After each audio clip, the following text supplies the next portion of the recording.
They called her useless, a deaf maid, invisible, worthless, until the night she saw something that would destroy a billion-dollar empire. This is the story of Carol Martinez and the billionaire who learned her language just to save his life. Kenneth Reyes owned half of Manhattan. 42-room mansion, 5 cell phones, 17 business partners. But every night, he sat alone in his library, surrounded by noise, feeling like the loneliest man on earth. He'd never learned the most important skill of all, how to actually see someone. Carol Martinez was born into permanent silence, the kind that makes the hearing world treat you like furniture. She'd learned to read lips by age 5, though she could only catch fragments, pieces, enough to survive. She'd taught herself to feel vibrations through her feet, the rumble of footsteps, the slam of doors, the world speaking in tremors instead of sound. Carol had learned that silence was safer than speaking in a world that never listened. But none of that mattered to Mrs. Gable, the head housekeeper. Carol's first day, Mrs. Gable stood directly behind her and screamed her name. Carol didn't turn around. She was organizing the silverware drawer with obsessive precision, because when you're deaf, you have to be 3 times better just to be considered half as good. Mrs. Gable turned to the other maids. "I told Mr. Reyes this was a mistake. How is she supposed to do her job if she can't even hear basic instructions?" Sophia, one of the younger maids, whispered, "Maybe we could write things down." Mrs. Gable's face twisted. "This is a professional household, not a charity." But here's what Mrs. Gable didn't understand. Carol had spent her entire life in rooms where people spoke about her like she wasn't there. She'd learned to watch. She noticed everything, because when you can't rely on your ears, your eyes become your survival. 3 weeks into her job, Carol was assigned to serve water at a dinner party. 20 investors gathered to discuss Green City, Kenneth's sustainable urban complex that would revolutionize building design. Carol moved through the room like a ghost, and because she was invisible to them, they said things they thought she'd never understand. That's when she saw him. David Thornton, Kenneth's CFO, his best friend since college. David leaned over to an investor and whispered something. Carol watched his lips move. She could only catch fragments, words, not full sentences. She saw Davison, blueprints, millions. Her heart pounded. Davison Corporation was Kenneth's biggest competitor. Blueprints meant Green City. Millions meant money. Something was very, very wrong. When David said something about legacy, she caught that word clearly. His jaw clenched tight, just for a moment. A split-second flicker of something dark. When he glanced toward Kenneth across the room, his eyes shifted left. Carol didn't know exactly what he was planning, but she knew one thing. David Thornton was lying to his best friend. But what could she do? She had fragments of words, suspicious looks, and feelings. Nothing a billionaire would believe from a maid who couldn't even speak his language. So Carol did what she'd always done. She stayed quiet, she watched, and she waited. That night, Kenneth walked past the servants' quarters. Through a half-open door, he saw Carol's hands moving in the air, forming beautiful shapes in the lamplight. She was signing to herself. Kenneth stood there, frozen. This woman lived in his house, worked in his home, saw him every single day, and he had never once tried to speak to her. He walked away, uncomfortable, guilty, but he didn't do anything about it. Not yet. The next morning, Mrs. Gable called an emergency meeting. A priceless Ming vase had shattered, and Mrs. Gable found Carol kneeling in the broken pieces. I walked in and there she was, Mrs. Gable announced. The vase was already broken. She was trying to hide the evidence. Kenneth entered just as Mrs. Gable delivered her finale. Mr. Reyes, some people just aren't cut out for this. She's a liability. We need to let her go. Kenneth looked at Carol. She stood perfectly still, hands trembling, eyes bright with unshed tears. Her hands moved, fast, desperate, signing, but no one could understand her. Kenneth's first instinct was to trust Mrs. Gable. She'd worked for him for 8 years. Carol had been here 3 weeks. He opened his mouth to agree. Then he stopped. Something in Carol's eyes made him pause, a clarity, a desperate plea to just look. Kenneth walked slowly to where the vase had been. He crouched down. There was a muddy footprint, small, child-sized. He looked up at Carol. "Can you show me what happened?" Carol's eyes widened. She nodded. She pointed to the vase, to the footprint, to the open window. She mimed someone small running through. Kenneth stood and faced Mrs. Gable. "Do you have a son around 10 years old?" Mrs. Gable went pale.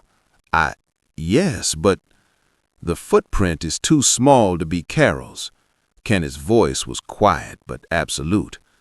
"Carol didn't break the vase. She found it broken and was trying to clean it up." He turned to Carol. "She was trying to protect whoever did." Mrs. Gable stammered. "But how did she—" "She sees," Kenneth said, "better than any of us." He looked at Mrs. Gable. "Carol stays, and if I ever hear about anyone treating her as anything less than essential, you'll be looking for a new job. Clear?" That night, something shifted in Kenneth. He'd almost fired an innocent woman because he couldn't be bothered to look. He locked himself in his study, opened his laptop, and typed, "How to learn sign language." For 3 months, Kenneth Reyes became a student. Every night at 10 p.m., after the phone stopped ringing, he'd close the curtains and pull up YouTube videos. Lesson 1, the manual alphabet. His fingers felt stiff, clumsy. A, B, C. Some nights he wanted to quit. He could hire interpreters, install technology. But then he'd remember Carol's hands moving in the lamplight like a language he was deaf to, and he'd keep practicing. Carol was watching him too. One evening, polishing mirrors outside his study, she saw his reflection through the cracked door. His hands were moving, slowly, carefully. "Hello, my name is Kenneth." Carol's breath caught. He was learning, for her. She stood in the hallway, tears streaming down her face, watching the most powerful man she'd ever met struggle through the alphabet like a child. But while Kenneth was building a bridge, David was building a trap. David Thornton had been Kenneth's best friend for 12 years. They'd built this company together, eating ramen in a studio apartment, planning their future on napkins. David had believed in the dream once, but somewhere along the way, he'd started believing in the money instead. He'd started feeling like Kenneth got all the credit while David did all the work. Green City was worth $800 million, but if David could steal the blueprints and sell them to Davison Corporation, he could walk away with $200 million. In David's mind, he'd earned this. Every Thursday, Kenneth attended board meetings that lasted 2 hours. On the first Thursday of his plan, David slipped away early. Family emergency. He drove back to the mansion, used his key, and headed to Kenneth's study. He didn't see Carol in the hallway, but Carol saw him. She'd been dusting portraits when she felt it, the deep vibration of the front door through the floor. Heavy footsteps, quick, purposeful. She turned and saw David. He wasn't supposed to be here. Carol remembered the dinner party, the fragments she'd caught. Davison, blueprints, millions. Carol moved silently to the corner where she could see without being seen. She watched David enter the study and go straight to the wall safe. The safe clicked open. David pulled out a leather portfolio, Green City blueprints, Kenneth's dream. He photographed every page with his phone. Then he pulled out a small device from his jacket, something disguised as an air freshener, and placed it under Kenneth's desk. Carol saw it clearly, a tiny red light on the device, blinking, once every few seconds. Whatever it was active, listening. And that's when she saw David's hands. They were shaking, just slightly. He kept glancing toward the door. His shoulders were rigid. His breathing, she could see his chest rising and falling. Too fast. This wasn't confidence. This was fear, guilt, leaking through his body language in split-second flickers he couldn't control. David turned around. He saw Carol. For 3 seconds they locked eyes. Then David's face changed. The fear vanished, replaced by something cold. He smiled. He walked right up to her, stopping close enough that she could smell his cologne. His lips moved slowly, making sure she could read them. You saw everything, but you can't tell anyone. You don't have the words. Who's gonna believe you over me? He patted her shoulder, casual, dismissive. Then he walked away. Carol stood there, her whole body shaken, not from fear, from rage. She had fragments, suspicious behavior, a blinking device she didn't understand, photographs of blueprints, but she didn't have proof. She didn't have Kenneth's language. Then she remembered her mother's words. You just speak a language they haven't learned yet. Some days someone will care enough to learn it. Carol took a deep breath. She went to Kenneth's study, sat at his computer, and opened a new document. She typed everything, not just what she saw, but what she felt, the vibrations, the body language, the fragments, the timeline, the blinking red light. She wrote for 2 hours. When she finished, she saved it. Please trust me, .docs. The next morning, Kenneth found the document printed on his desk. At the top, in Carol's handwriting, I don't have the words to tell you this out loud, so I'm writing them down instead. Kenneth sat down and started reading. Thursday, 8:25 p.m., I felt the front door vibration. David entered when he should have been at your meeting. His shoulders were tense. He kept looking over his shoulder. Thursday, 8:32 p.m., he opened your safe. He photographed the Green City blueprints. He placed a device under your desk. It had a small red light blinking every few seconds. At the dinner party last month, I caught fragments. Davison, blueprints, millions. I couldn't hear everything, but I saw his face when he said legacy. His jaw clenched for a split second. Fear. When he looked at you, his eyes shifted left. Deception. Please trust me. Kenneth's hands were shaken by page 3. His first instinct had been to dismiss this, to think Carol was confused. A maid he barely knew, accusing his best friend of 12 years.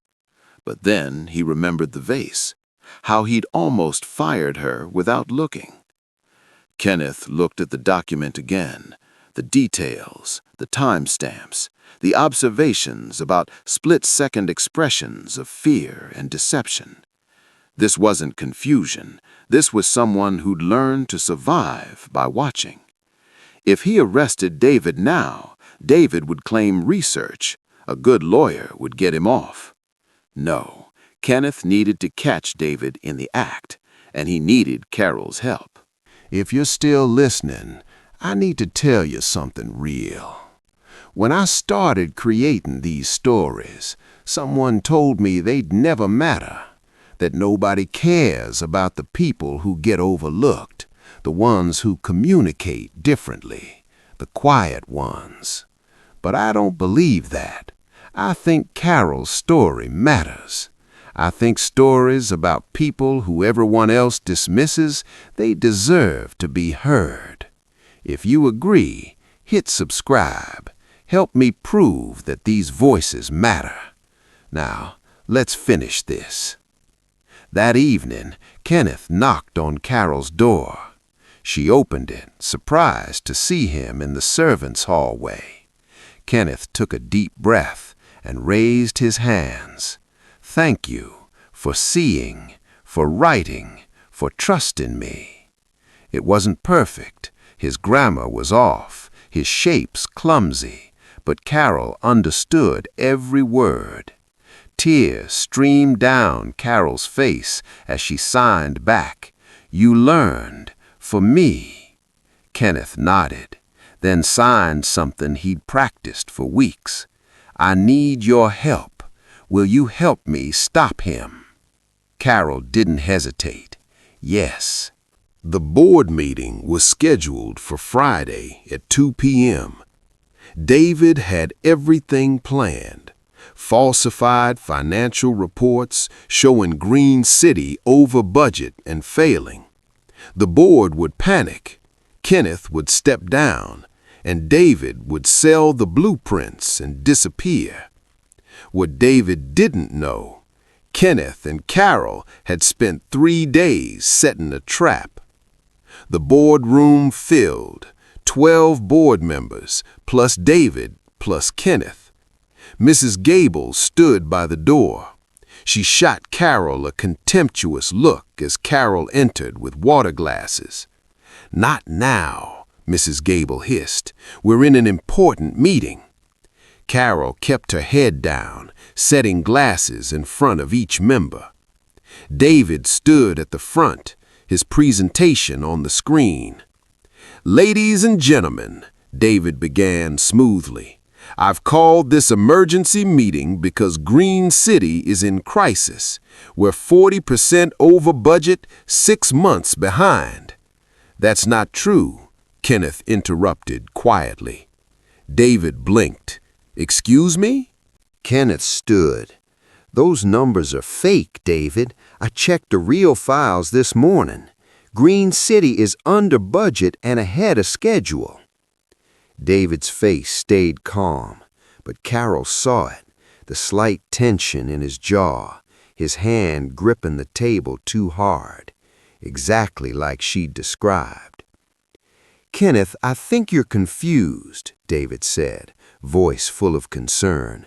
"The stress of this project." "I'm not confused." Kenneth's voice was steel. "What I'm curious about is why you'd create fake reports, why you photographed confidential blueprints, why you planted a listening device in my office." The room erupted. David's face drained of color. "That's ridiculous. You have no proof."